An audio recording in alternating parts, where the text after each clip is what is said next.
भोंदू बाबा, अघोरी पूजा आणि त्याच्या आडून होणारे चुकीचे प्रकार या बातम्या मागच्या काही महिन्यांपासून सतत कानावर पडतायत. शनिवारी धुळ्याच्या साक्री तालुक्यातून अशीच एक बातमी आली. पूजा करायला गेलेल्या मित्रमैत्रिणीची हत्या झाली. हत्येला एक दिवस उलटल्यानंतर शनिवारी दुपारी मैत्रिणीचा मृतदेह तिच्याच गाडीखाली सापडला. स्थानिकांनी पोलिसांना बोलवलं. सुरुवातीला हा प्रकार अपघाताचा वाटत होता, पण त्याच वेळी एंट्री झाली डॉग स्क्वॉडची आणि पुढच्या 2 तासात मृत्यूचं खरं कारण आणि आरोपी समोर आला. हा आरोपी भविष्य सांगणारा एक भोंदू बाबा निघाला. पूजा झाल्यावर रस्त्यापर्यंत सोडण्याच्या बहाण्याने तो मृत महिलेसोबत गेला आणि तिचा खून केला. तर या महिलेच्या मित्रालाही त्याने अत्यंत निर्घृणपणे मारलं. त्यानंतर त्याचा मृतदेह आश्रमाच्या मागे असलेल्या जमिनीत पुरला. पण महिलेच्या मृतदेहाजवळ सापडलेल्या रुमालामुळे काही तासातच हा सगळा प्रकार उघड झाला. धुळ्यातलं हे दुहेरी हत्याकांड झालं कसं? आरोपी भोंदू बाबा आहे कोण? आणि डॉग स्क्वॉडने 2 हत्या समोर कशा आणल्या? जाणून घेऊयात या व्हिडिओमधून. नमस्कार, मी चिन्मय आणि तुम्ही पाहताय बोलभिडू. धुळे जिल्ह्यातला साक्री तालुका इथल्या रायपूर भडगाव रोडच्या कडेला शनिवारी दुपारी एका महिलेचा मृतदेह सापडला.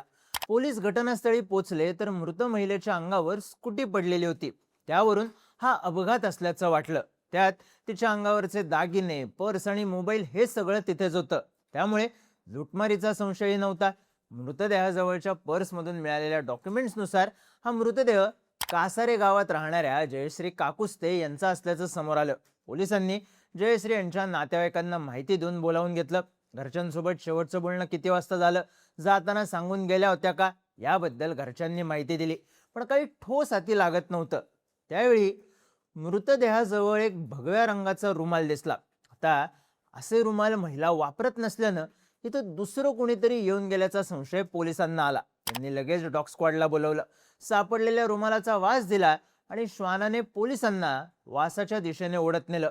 काही किलोमीटर अंतर पार केल्यावर पोलिसांचं हे पथक उभारंडी शिवारातल्या शिव गोरखनाथ गोशाळेजवळ येऊन पोचलं.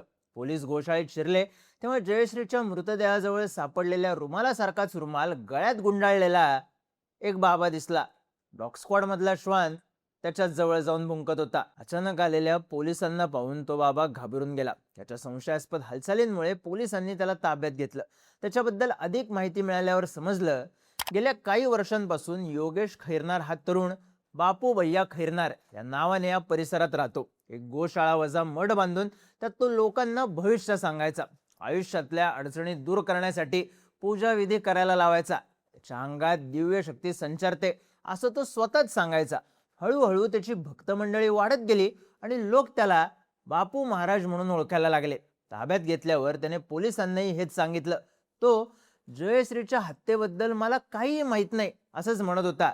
पण तिच्या नातेवाईकांनी पोलिसांना सांगितलं, जयश्री या महाराजाची भक्त होती आणि अधूनमधून भविष्य पाहण्यासाठी त्याच्याकडे जायची. त्यावरून पोलिसांनी बापू महाराजची कसून चौकशी केली. जयश्रीच्या घरच्यांनी आपल्याबद्दल सांगितलंय हे लक्षात आल्यावर त्यानं पोलिसांना दुसरी स्कीम दिली. जयश्री गोशाळेत आली होती, पूजा झाल्यावर निघून गेली. पण एक मुलगा तिला त्रास देत होता. मी तिला त्याच्यापासून वाचवलं. पण मग तू पळून का गेला असं विचारल्यावर मात्र हा कथित महाराज गोंधळला.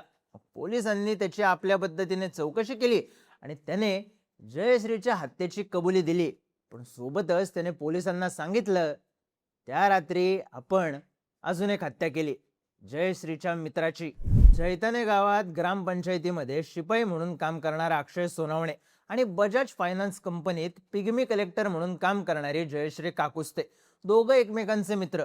शुक्रवारी रात्री एक पूजा करण्यासाठी ते उभारंडी शिवारात असलेल्या बापू महाराजच्या गोशाळेत गेले. जयश्रीची पूजा रात्री उशिरा पूर्ण झाली. त्यानंतर बापू महाराज तिला हायवे पर्यंत सोडायला येतो असं सांगून सोबत निघाला. जयश्री तिच्या स्कूटीने जात होती तर बापू त्याच्या 2 व्हीलरने जात होता. रस्त्यात एका निर्जन ठिकाणी बापूने जयश्रीला गाडी थांबवायला लावली. तिच्या जवळ गेला आणि तिच्याकडे शरीर सुखाची मागणी करायला लागला.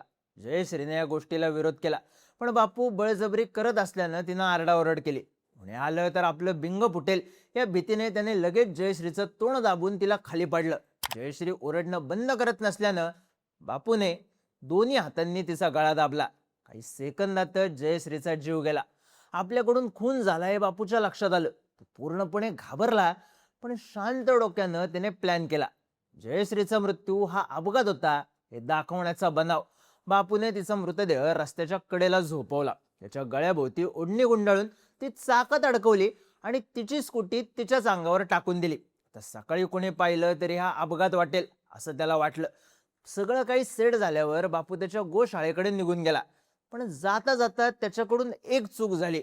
तो त्याचा भगवा रुमाल जयश्रीच्या स्कूटी जवळच विसरला आणि तोच रुमाल दुसऱ्या दिवशीच्या तपासात सगळ्यात महत्वाचा ठरला. जयश्रीच्या मृतदेहाचं नियोजन लावल्यावर बापू उशिरा गोशाळेत पोहोचला.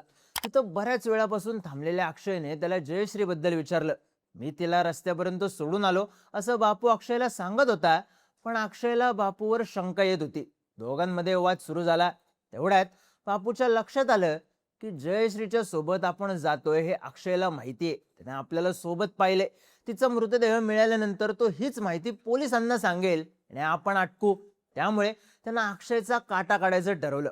बापूने त्याला बोलण्यात गुंतवलं आणि बोलता बोलता गोशाळेत पडलेला लोखंडी रॉड थेट त्याच्या डोक्यात घातला.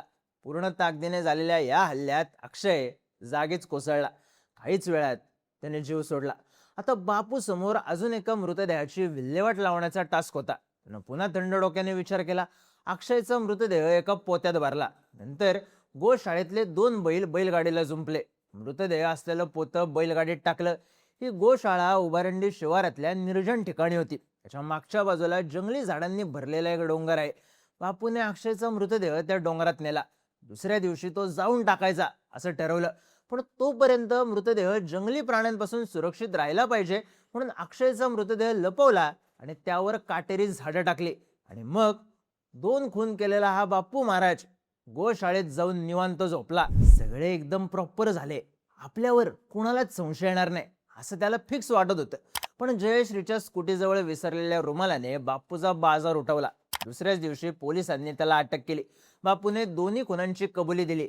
न्यायालयाने त्याला पोलीस कोठडी सुनावल्यानं तो सध्या निजामपूर पोलिसांच्या ताब्यात आहे. पण आध्यात्मिक पार्श्वभूमी असल्याचं सांगणाऱ्या बाबाने महिला भक्ताला एकट्यात नेऊन शरीर सुखाची मागणी केली. तिने नकार दिल्यावर गळा दाबून हत्या केली. नंतर ती हत्या लपवण्यासाठी अजून एका भक्ताची हत्या केली. हे कळाल्यानंतर धुळे परिसरातल्या त्याच्या भक्त मंडळींना मोठा धक्का बसलाय. घटना उघडकीस आल्यावर उभारंडी परिसरातल्या नागरिकांनी सांगितलं हा बापू महाराज त्याच्या गोशाळेत अघोरी कृत्य करत असतो. याशिवाय तो परिसरातल्या सोलार प्रोजेक्ट मधून तांब्याच्या तारा, विहिरीतल्या मोटारी आणि छोट्या मोठ्या वस्तूंची चोरी करत असतो. दिवसेंदिवस त्याच्या भक्तांमध्ये वाढ होत होती. पण त्यानं चोऱ्या करणं बंद केलं नव्हतं.